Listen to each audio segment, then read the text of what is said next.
आपके विचार भी रावण के विचारों से कम नहीं। आपके आकर्षण का केंद्र भी स्त्री ही है। आपको भी दूसरे की स्त्री अच्छी लगती है। दूसरे की स्त्री में रुचि लेना, यही सब तो रावण के विचार हैं। लेकिन दूसरी ओर राम, जिनको केवल अपनी स्त्री में रुचि है, जो उनके पास है वही सब कुछ है। रावण को व्यक्ति के प्रति कोई प्रेम नहीं, वह केवल अपने अहंकार को पूरा करना चाहता है। जिनके साथ हम रहते हैं, जिनसे परिचित हो जाते हैं, वे हमें बासी लगने लगते हैं। हमारी इंद्रियों को रोज नया चाहिए, नवीन चाहिए। इनके लिए यही भोजन है। हमारा समाज भी इंद्रियां आधारित है, जबकि राम के साथ ऐसा नहीं है। उनके लिए सीता कभी पुरानी नहीं होती, क्योंकि सीता में राम को प्रेम दिखाई देता है, काम वासना नहीं, अहंकार नहीं। प्रेम शाश्वत है जो कभी पुराना नहीं होता। लेकिन रावण और उनकी पत्नी के बीच केवल काम वासना, अहंकार थी, इसीलिए उसने सीता की चाह की। हमारी पुरानी मानसिकता है कि जो अपने पास है वह नरक के समान है और जो दूसरों के पास है वह स्वर्ग है।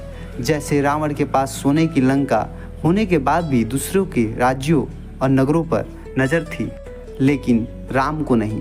ठीक इसी प्रकार हम भी हैं। चाहे अपनी स्त्री कितनी भी सुंदर क्यों न हो, फिर भी हम दूसरों की स्त्री की ओर आकर्षित होते हैं। रावण के 10 सिर केवल सांकेतिक हैं। असल में वे लाखों करोड़ों हो सकते हैं, लेकिन 10 इसलिए क्योंकि 10 अंतिम अंक है जहाँ से दोहराव शुरू हो जाता है।